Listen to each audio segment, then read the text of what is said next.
So welcome to today's webinar. As usual, just do some quick introductions. My name is Sam Whitehouse, so I work as a modern work management team lead here at CPS. So my role is very much to enable organizations to successfully deliver and implement P3M systems based on the Microsoft platform. Very much focused on Project for the Web and Project Online as those primary tools that we use to deliver to clients. As a few of you obviously have dealt with CPS before, we do have quite a large team of P3M consultants that are available to help and support guide that deployment. So for those of you that aren't familiar with CPS, who are we? We're a Microsoft Gold partner. We do specialize in other areas other than sort of the P3M space. So we do have specializations in the Power Platform, the business app space, SharePoint, Teams, etc. We do have a number of advanced specializations as well as Gold Partnership, and we also are a Microsoft Fast Track partner. A handful of accreditations that may or may not be relevant for you as an organization. Lots of ISO accreditations, as hopefully you would expect a consultancy to have, as well as ProSci change managers. We are APM corporate partner as well. In addition, we do have G Cloud and Digital Outcomes Specialist 5 accreditations, and also from an organizational point of view, we have one great place to work there as well. So let's dive in. Project for the Web, where does it fit within the Microsoft platform? So today we're really going to discuss Project for the Web in a little bit more of beyond the basics. So hopefully you will have been on the call with my colleague Lester Lovelock, who very much talked about the basics of Project for the Web and really what it can do sort of out the box.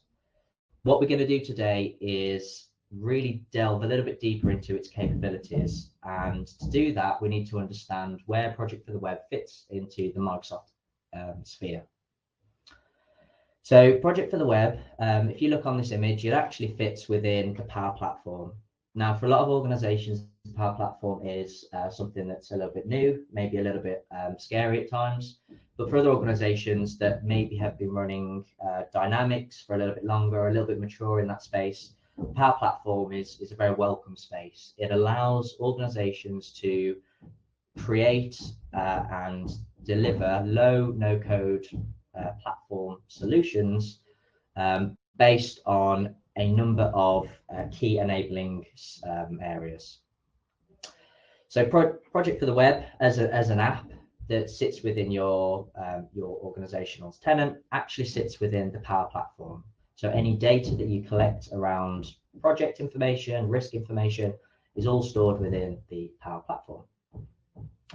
So just to look a little bit into a little bit more detail about what those key enabling components are, and really this helps us to, when we talk about these advanced features, really we're talking about the power of the Power Platform really. So actually we're thinking about Project for the Web today, but if you have other organizational apps that actually this might be a little bit relevant for, things like email automation, maybe new custom apps, this actually fits quite nicely into that. So just bear that in mind when we're discussing things today. So firstly, we're going to start off with Power Automate. So what is Power Automate? Power Automate, as it says on the screen, enables users to create automated workflows and streamline processes across different applications and services.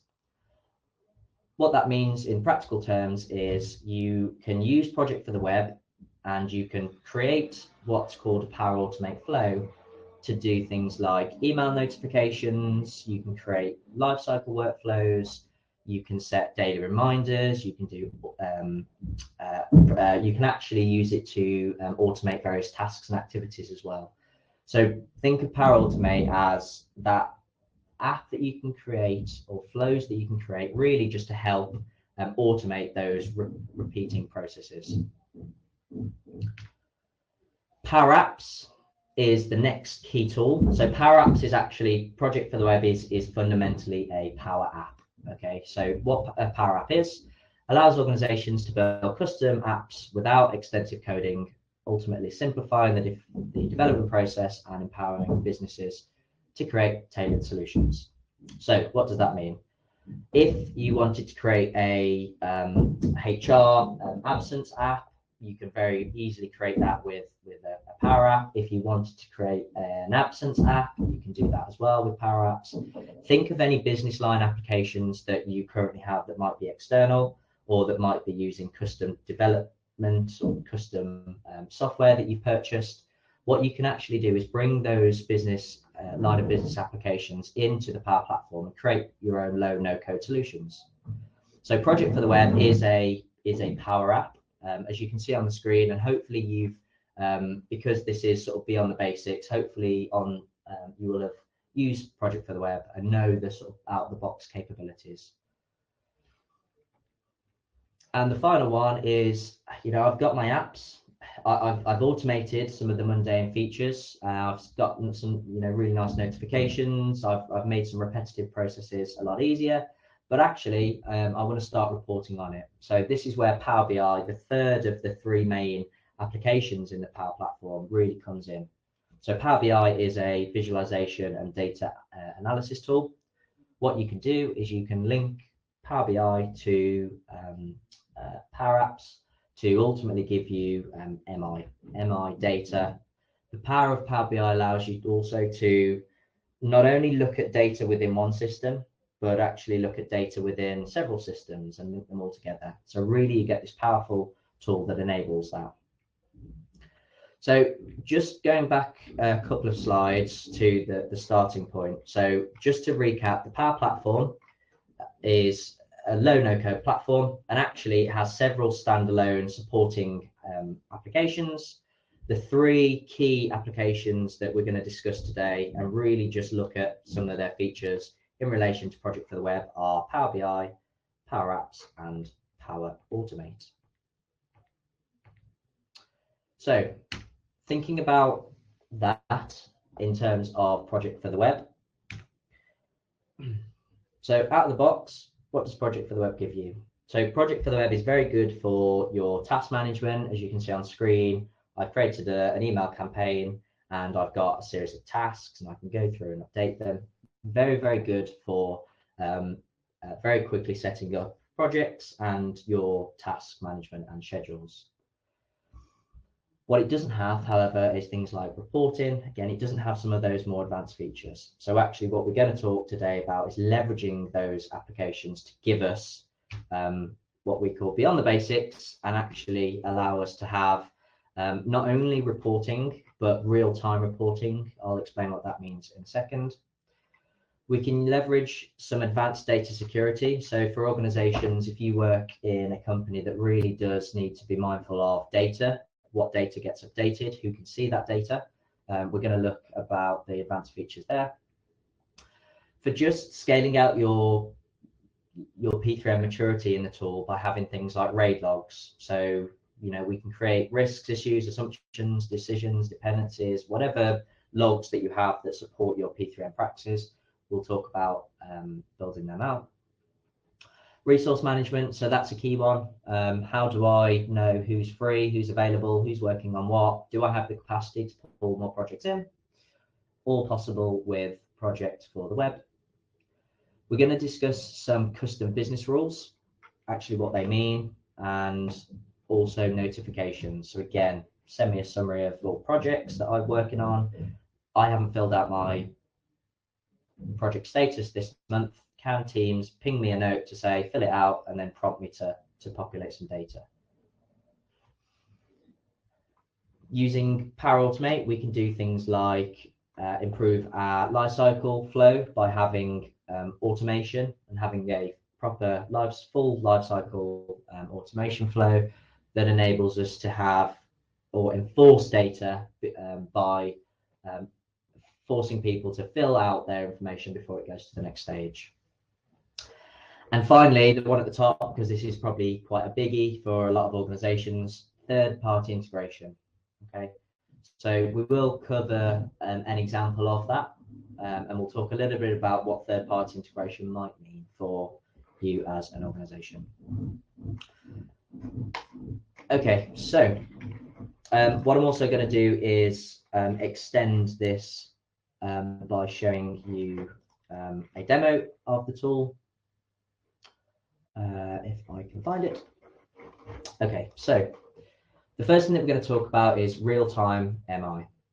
Okay, what do we mean by real-time MI? What we mean by that is, for those of you that have used Power BI before, you'll have noticed that, you know, I can create some really good and clean looking reports, fairly simple. There are actually videos and guides that show you how to set it up pretty much within a day or so. One of the challenges that have always come about Power BI is actually, I've got this data, it's great, but in the back end, what I've got to do is I've got to set a schedule for the data to refresh, which is very annoying for, let's say you're a project manager that wants to look at their highlight report, and actually there's a bit of a spelling mistake, or you haven't populated some information. So you then go to look at your highlight report in Power BI, and actually you've got to wait half an hour for the data to update for you to then look at it. Okay. With the Power Platform, the data that is stored against projects, it uses a technology called import query. Excuse me, sorry, direct query. So what we mean by direct query is, rather than you having to set up a refresh timer, I can just set it to be directly looking at the Dataverse data, and it will update. So I'm just going to give a demo of that now. So this is my example of my project for the web solution that we have built out at CPS. And I'm just going to go to an example Power BI dashboard. Okay, so fairly simple dashboard showing me an overall summary of my project health. We can see I've got 31 projects. I've got projects in my life cycle, and actually I've got a list of my projects. What I'm going to do is I'm going to go to my projects on the left-hand side, and I'm going to create a new project.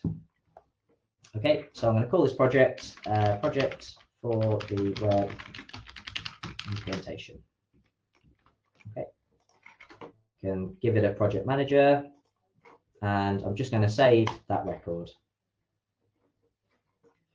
Okay, so I've uploaded some data into the system. And actually what I'm going to do is go back to my Power BI dashboard, and I'm just going to refresh the page, and within a couple of seconds, the project should appear on the screen.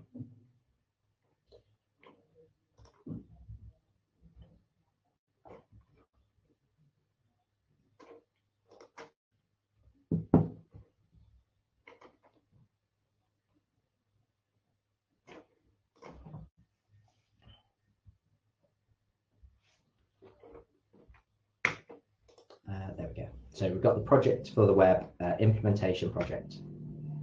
Okay.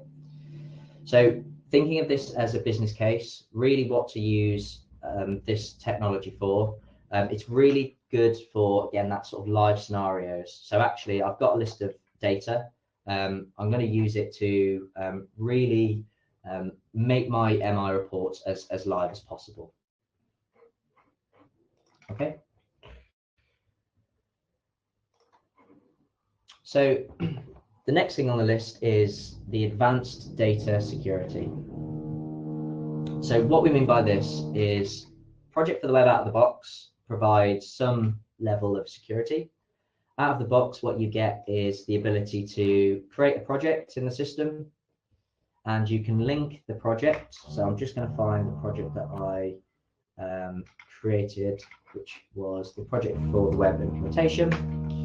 What I can do is I can assign this project to a team, a Microsoft Teams team, and everybody in that team will get the access to be able to view and edit this project. So that's great if you're a very open organization and you don't really have too many requirements for, you know, lockdown data, etc.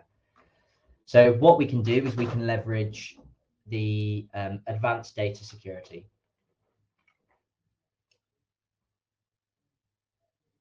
Okay, so again, just to put a demo up in the system, in the back end, what we can do is set up something called a security role. So we can see here that out of the box, there are some security roles. So a project owner, a project team member, project user. You can, as an organization, create your own custom security roles. So, maybe a portfolio manager, maybe a risk manager, for example. And if I just open up a role, what we get is the ability to say, we've got a list of all of the tables within the environment. I'm just going to scroll down to find, or I'm going to search for the risk table.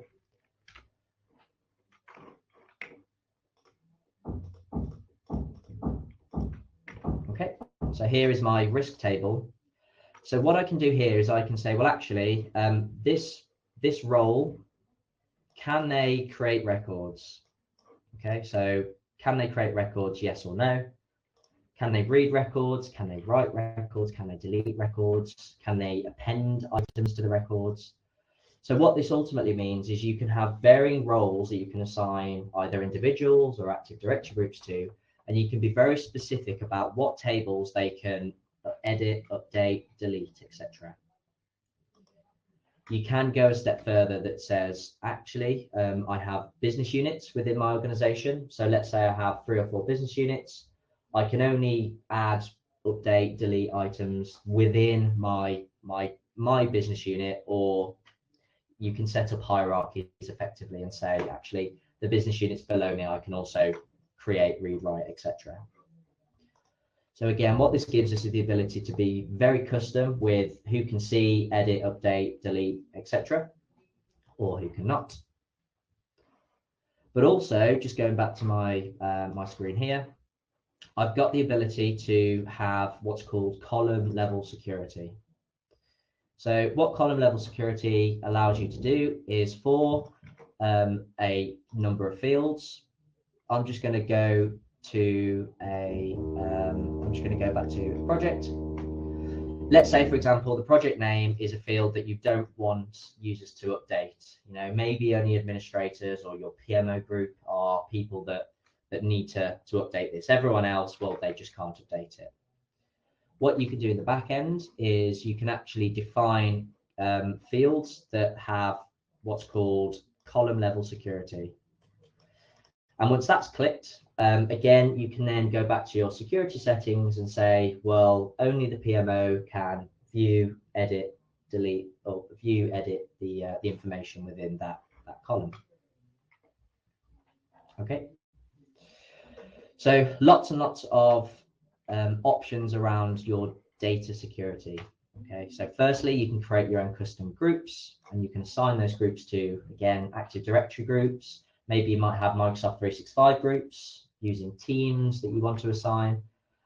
You can assign the groups that you've already got to these custom roles, and then you can be very bespoke about who can edit, update, delete records. So the next area is around our RAID management. So what we've got on the screen here is an example of a risk form, and you can see that actually, unlike previous solutions, I guess SharePoint, Excel, you've actually got the ability to really customize what this form looks like. So we can see on the screen that I've got some very simple information: title, status, category. But actually, you can see that I've got custom inputs. So I've got a toggle, which allows me to toggle greater or less than. But actually, it doesn't stop there. So in the Power Platform, I've got things like the ability to have checkboxes. I can have number inputs. I can have custom option sets. I can even have things like star ratings and toggles. So really just enhancing the user experience. And ultimately, what that looks like in the system, if I go to my project and I actually click on my risk log, and as a user, I'm going to create a new risk. What I get then is the ability to have, again, a new risk, and I've got some drop downs. We've got custom toggles, and then we've got custom option sets that allows me to provide the probability and impact, again, not in those historic standard ways of the form doesn't look great and I haven't got the ability to customize them. But what you can see here as well is I've actually got different sections. So you can be very specific about, you know, here is a general section and I want these fields to be here in this order. You can even have separate tabs as well and columns. I've got a risk assessment section and I've got a narrative section. So I'm just going to save this risk and I've got my risk created.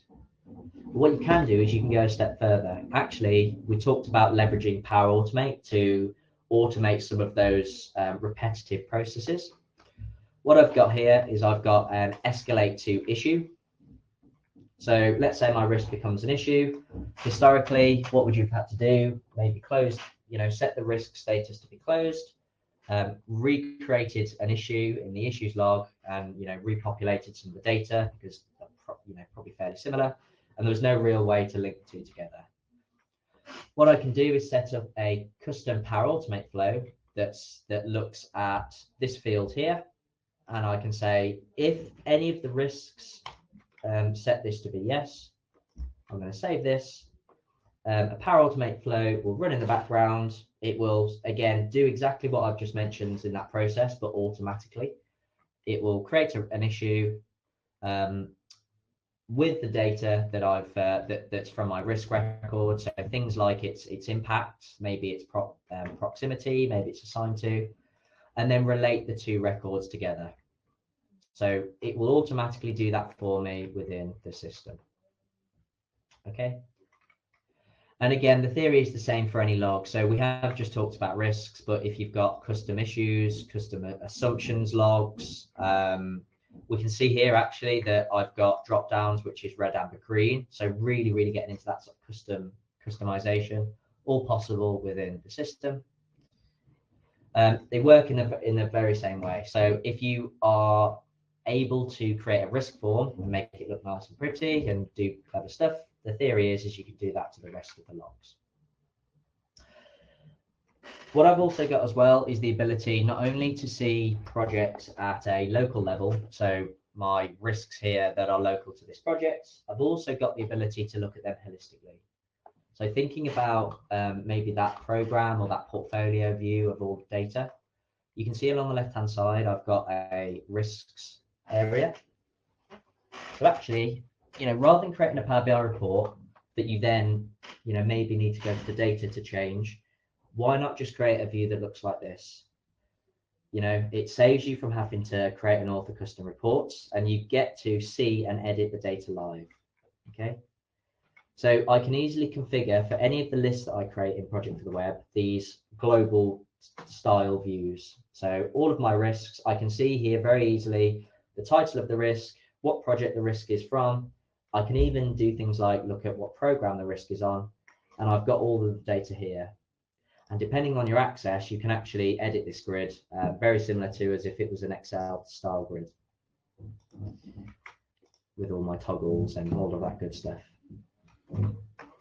The theory again is the same for all of the logs. So assumptions list, all my assumptions, all my issues, all of my cross-project dependencies, and all of my lessons learned. Okay.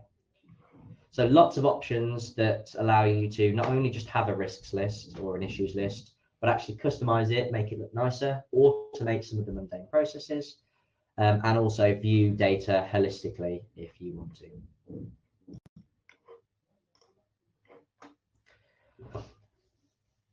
Resource management. So quite a biggie. We often do Project for the Web deployments, and resource management is at the forefront of the discussions. How do we get a view of who's working on what people are doing and when, and do I have, quite importantly, do I have the capacity to bring on more work? So you've got a couple of options for this in Project for the Web. Firstly, we need to understand actually what that pool looks like, okay, what that capacity looks like in terms of people. So along the left-hand side, I've got a resources, and you can see here I've got my list of bookable resources or employees. These don't have to be named individuals. These can be generic. So if you are, from a maturity point of view, not looking at assigning, Ben Cross, the project manager, you just want to assign generic project managers for now, you can also do that. So you can see here that I've got a project manager that is a generic role. So step one is really setting up your resource pool. And you can see on the right-hand side, I've got my availability on projects. Okay, so what that means, I'm just going to open up Chris Pond's record in this example. Chris Pond is 80% available on projects. I can change that to be hours per day, days per week. This, in this example, is FTE,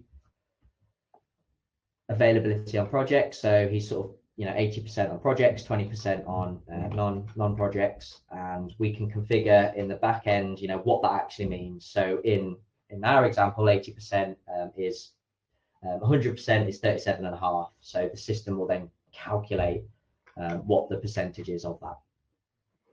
What I can also do is I can assign roles and skills. So I'm just going to create a new role for Chris. Okay, Chris is project manager. Is it Chris's default role? So actually, this is something that is often overlooked. Chris is a project manager, but actually, he's done a bit of business analyst work. So he's actually capable of potentially fulfilling multiple roles. So I'm actually going to put him as a project manager as his primary role, but actually I'm going to give him, we don't have a category set up in the system for business analyst, so he's going to be a PMO. And I'm just going to save and close that. So really, when we're looking at that, who do I have available? Actually, Chris Palm might be available to support a PMO type role if it's needed. If I want to go a step further, I can assign resource skills to them as well. And again, I've got these lists here that show me roles and skills. You can be very custom about what you're sort of setting up in the tool.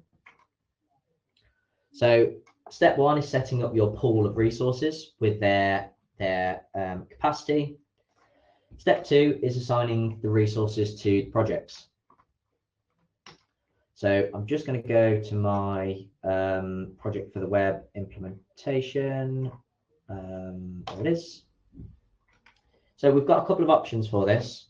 We can either have resource-based schedules, which again, in previous sessions, we went through around having tasks and assigning tasks to people.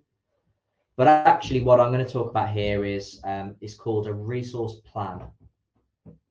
So what a resource plan is, separate to a schedule, you can assign tasks to a resource from a project schedule, but actually a resource plan, and for those of you that use the sort of old school project server and an early project online, you'll be familiar with resource plans. It's effectively a build-up of who is going to be performing activity on the project. So I'm going to set that to be Chris Pond. I'm going to set that to be this year, and you can then start to provide values for. So in Feb, Chris is going to do 30 hours, 30, 20, etc. I'm going to save and close that. And what you do is you almost build up a plan of resources exactly as it says. I can go in and easily edit this. And again, you don't have to enter it in as hours per week. This can be FTE, and this can be very easily changed by just updating the data in the system. So I've got my capacity. Who do I have available? I've got my demand. And again, you can see here, I've got generic project manager. So it can incorporate generics as well as actuals.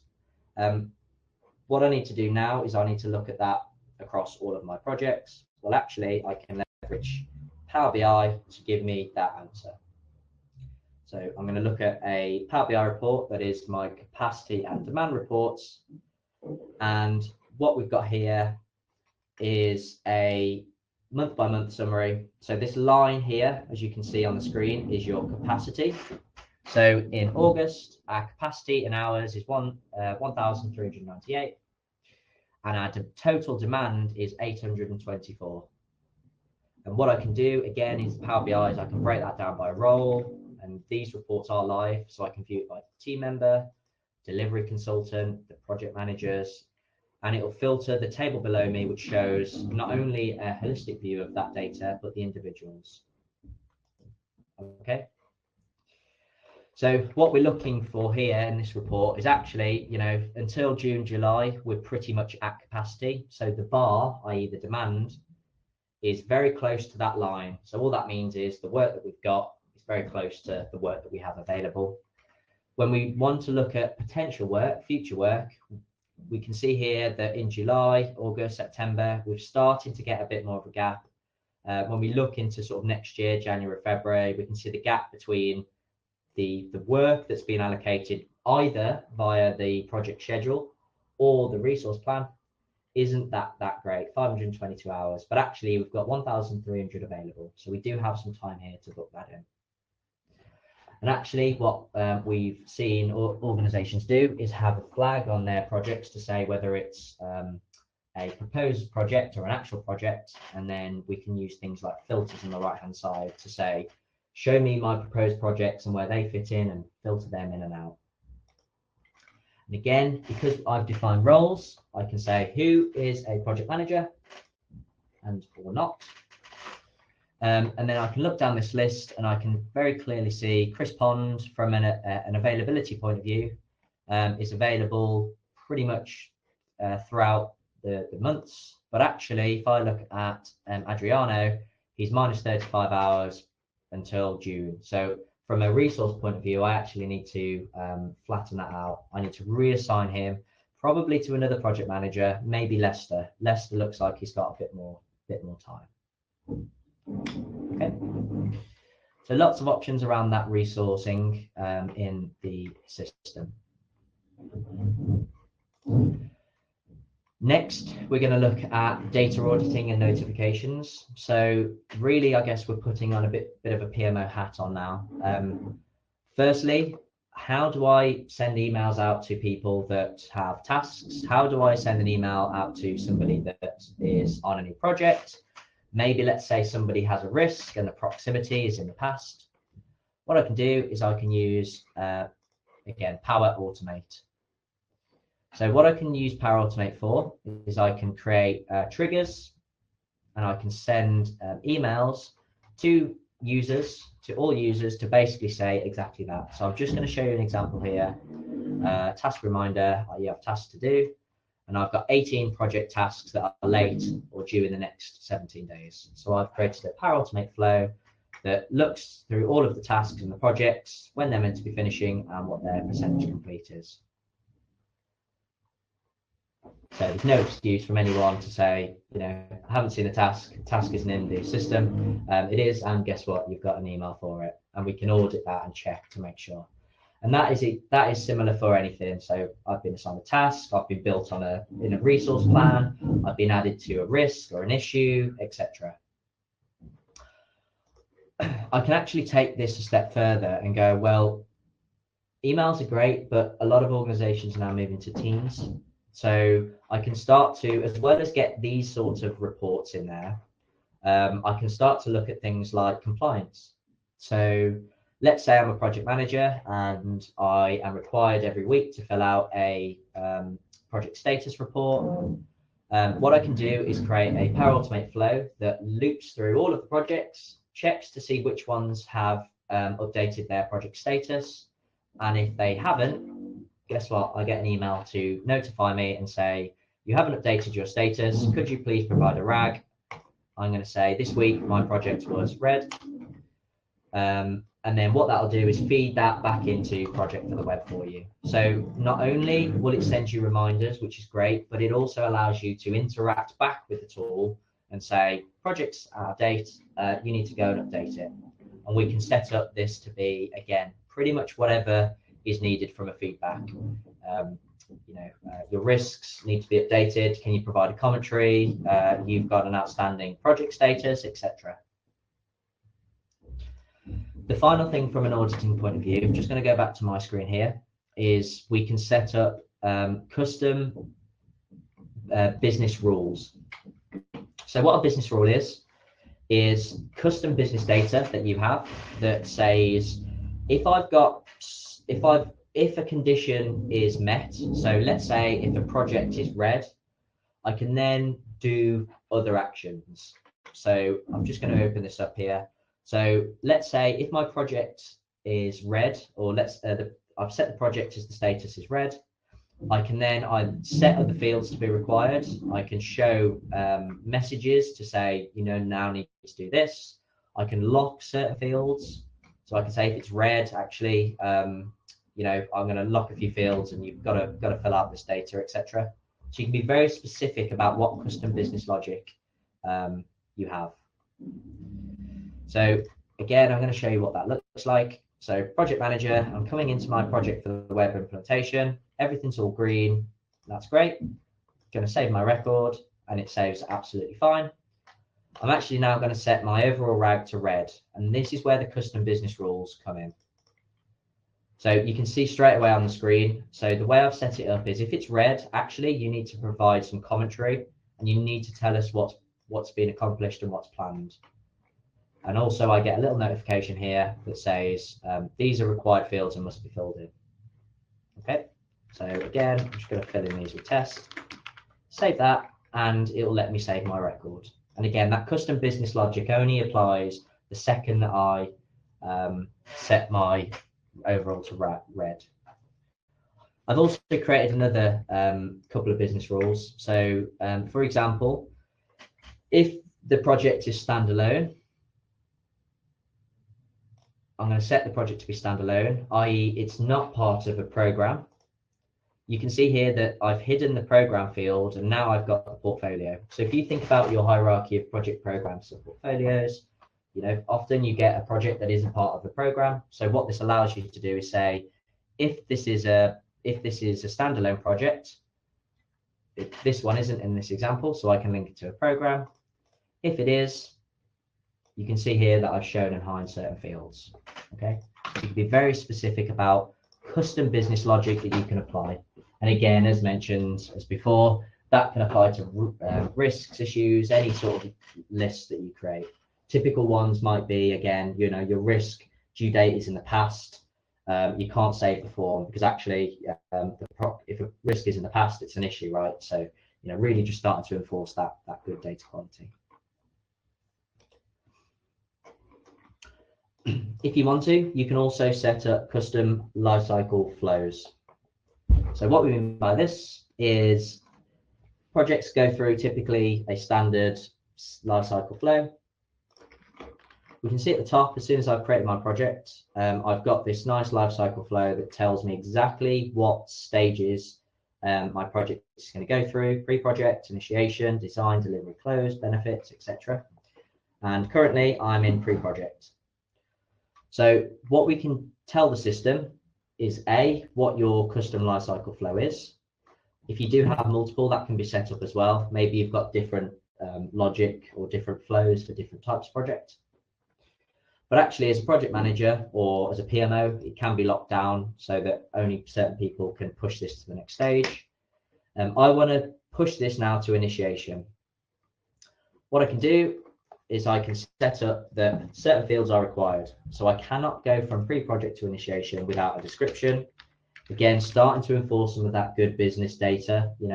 How often do you see projects that are in delivery, and when you go to search for who the project manager is or who the sponsor is, that there's no data, right? So this forces you to have that data for it to go to the next stage.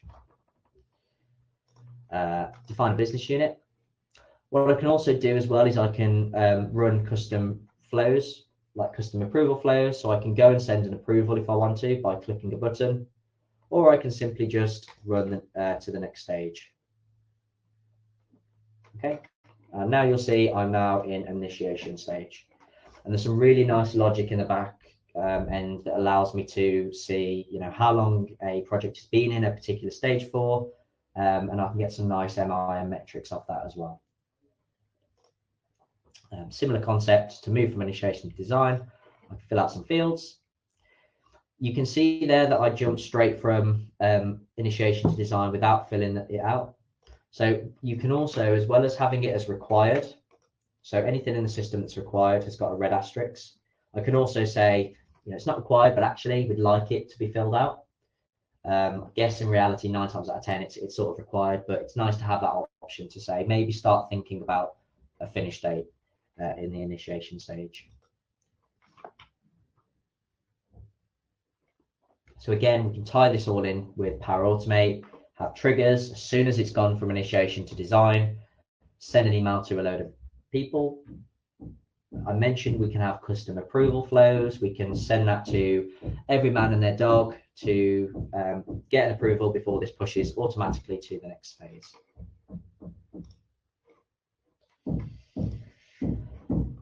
So the last one is around third-party integration. So this is quite a big topic. Project for the Web is able, because it is based on Dataverse, to have third-party integration quite easily, to be honest. So I'm just going to show you an example of a project ideas list from another system that we're actually going to pull the data into Project for the Web. So typically what we see a lot of companies do is actually, rather than using data in systems, they use tools like Power BI to report across them. So get all of my project data from Project for the Web, get all of my finance data from SAP or another business system, and actually report on them with a common ID. So that works great. But actually, if you really wanted to integrate the two tools together, we can leverage something called data flows. Okay, so I'm going to show you an example of that now.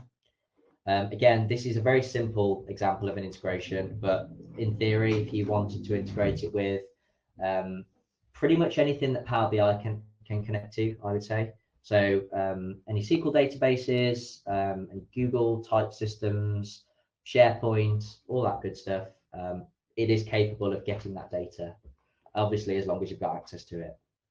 So here I've got a very simple project ideas list that actually, I don't really want an ideas list in Project for the Web because people would need licenses for it. So I've created my ideas in a SharePoint site so everybody can provide ideas to the list. Okay, so big data analytics, develop a new SAP widget. What I want to do is be able to link my project ideas to a project once it goes live. So what I've done in the system is I've set up a custom data flow.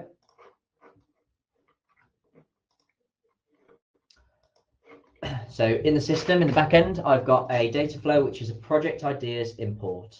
Okay, so you can set up one or many of these data flows to come into the system.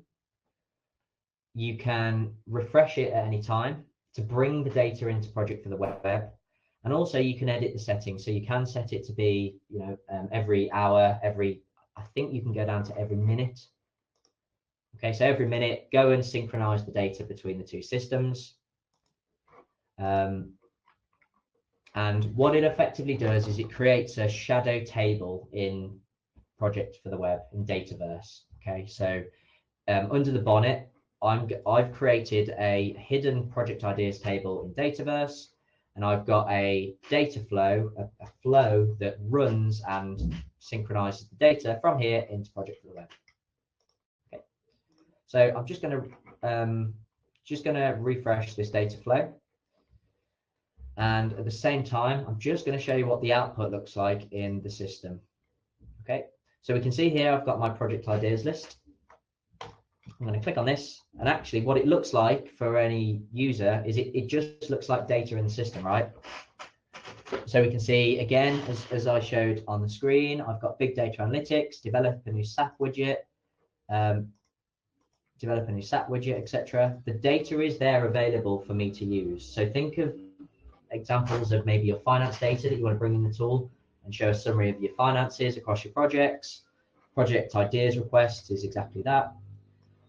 What I can do is, once I've got this data into a custom table and I've showed that into the system, I can then add information to it. So actually, to meet my requirement that I said earlier, what I wanted to do is have a big data analytics record, and once it's added into the system and once I've created a project, I wanted to link it to a project.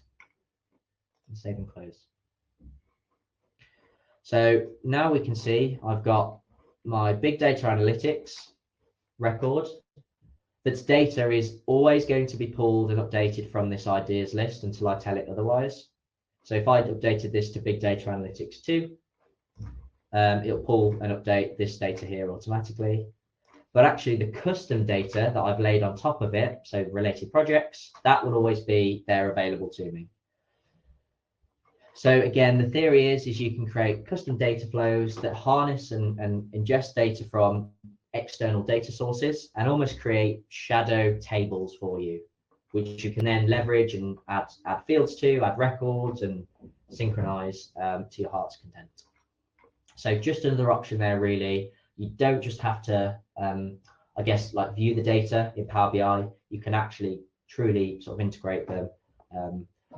Obviously, there are other options using things like Power Automate to create sort of two-way syncs, etc. So again, it's a very, very big topic, the sort of integration piece, but very, very simplified with the likes of Power BI data flows. Other sort of integrations, I guess, thinking on the Microsoft sphere. So Project for the Web allows you to, I mentioned around its synchronization with Teams. So actually, any projects that you create, you can synchronize to a Microsoft Teams team. Document-wise, all the data gets stored in that specific team.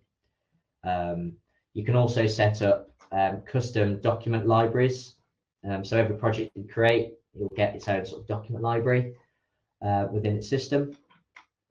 I've also got integrations with things like Excel and Word. So I can actually create custom Word templates.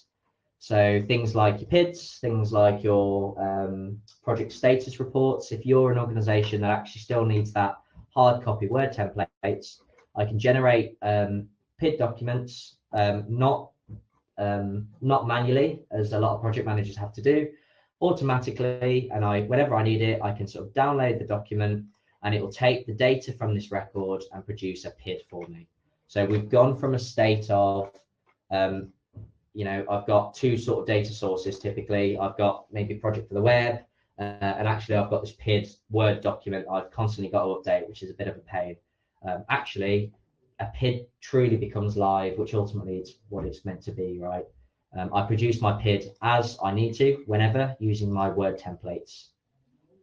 It is able to produce like Excel exports as well. So I'm just going to take you back to my projects list, click on the down arrow, and I can export to Excel, and I've got sort of Excel cuts of data. Okay, so lots and lots of integration points available to you. So just going back to the, what's happened there? We go. So just going back to the slides, very, very quick tour in terms of the features and functionalities that are available in Project for the Web. I did mention that actually, you know, these capabilities are for Project for the Web, but actually you can have your own custom applications that can leverage the security, the RAID management, the third-party integration. Again, I'm thinking about maybe like an onboarding app, and once the resource has been fully onboarded, it will create them as a resource in the project system, maybe. So lots and lots of capabilities available to you in the project space and in the Power Platform space. So just a quick summary, I guess, of CPS's typical life cycle when we do engagement and deployment with customers. We typically go through a discover, design, deploy, and support model. So what that means, firstly, is a high-level workshop. So really the high-level workshop is looking at your business processes, where you are, where you want to be, what your aspirations are in your P3M journey. So maybe you might be an organization that is quite immature, but actually you want to evolve that maturity within 2 years. The outputs of that workshop really gives us a bit of a roadmap, right? Wouldn't it be great if we could turn all of these great features on that you saw today from the off in a big bang? Well, typically we don't see that working for a lot of organizations very well, particularly those that are starting in their P3M journey, just because you know, if you look at what organizations are doing now that maybe are a little bit more mature, they might have a couple of Excel spreadsheets, they might have a couple of you know, sort of systems that help them, but actually we're moving now to a fully fledged P3M system. So it's a journey, right? It's not just turn on and it works magically. So that high level workshop really helps us to understand where we are and where we want to be. We then look at a low level workshop. So this is very much, okay, we've got our journey. We know what 2 years looks like aspirationally and how we want to get there.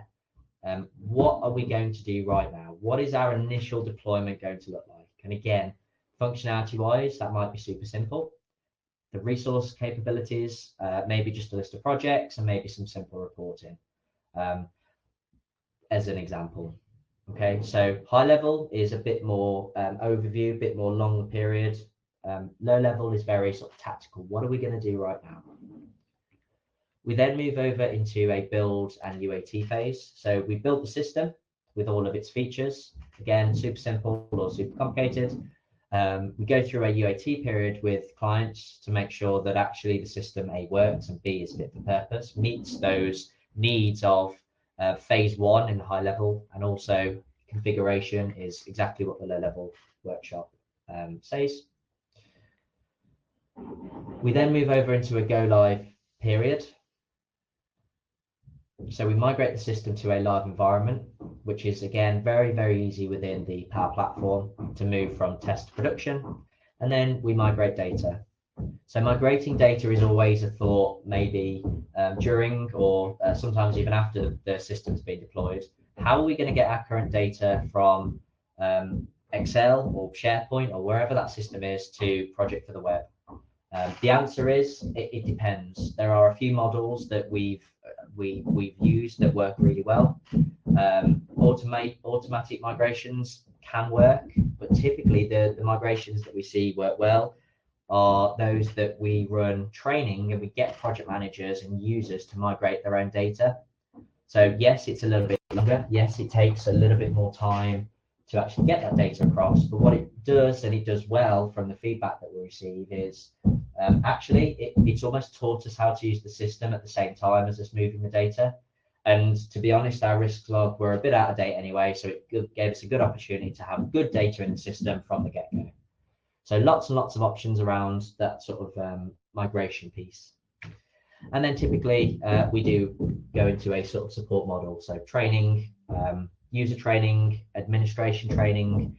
So all of these features that we've been through today, how do you actually do them in practice? What are the step-by-step guides to create a lifecycle flow, create a data flow to get some data from SharePoint, etc.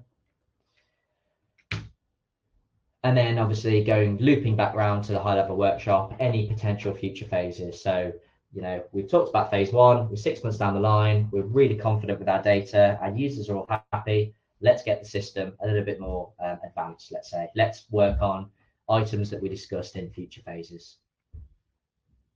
And obviously, as always, project management is at the forefront of any project. This is a project, so project management time is also sort of laid on top of that. So that's typically the life cycle that we at CPS have adopted for clients. And again, generally it works very well. We have a lot of success with our life cycle for implementing Project for the Web and other P3M tools. A couple of things to remember. This is a project, this is a transformation. So as well as the solution being embedded into the tool, into your environment and your ecosystem, it is also about people management. Again, typically where the projects have not gone so well, maybe it's around sort of the training and support. People feel like they haven't had the training that they need to actually use the system. So always make sure that you've got people at the forefront of this of your P3M journey. Treat the deployment as a project. Mentioned this earlier, you know, this is a project, so make sure you have the right people internally ready to support this. you've got UAT individuals, you've got people prepped to do the training, you've got the right key stakeholders available for workshops and meetings. We always like to keep things simple. So I know this session is all about beyond the basics, but actually, if currently you have a couple of spreadsheets, again, to get to a fully fledged mature P3M system straight away is a bit of a challenge, a bit of an ask. So actually keep things simple where possible. Really look at, do we truly need this? If so, then the answer might be, actually, we just build it, but always just have that in the back of your mind.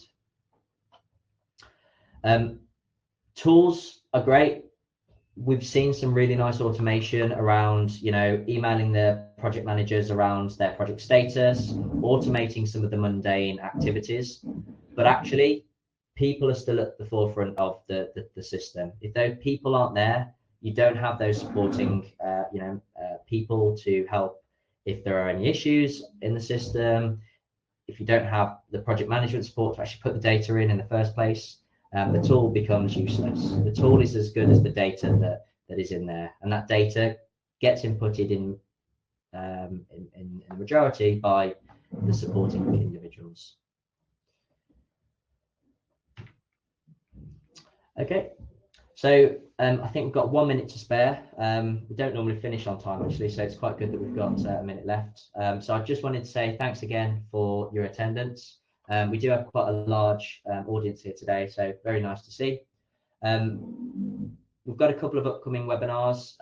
We do have an in-person webinar on the 26th of this month, which is all about Viva goals and project for the web. So Viva goals is very much looking at that more strategic piece around not only do we do our projects right, but actually have we got the right projects to deliver on our strategy? And that's really where Viva goals kicks in that sense as well. And also, as always in these webinars, feel free to follow us on LinkedIn and Twitter. We're always posting and blogging around future events, future training sessions, and client stories and examples there as well. So thanks all for attending. Hope you have a good rest of your day. And as always, please keep in touch.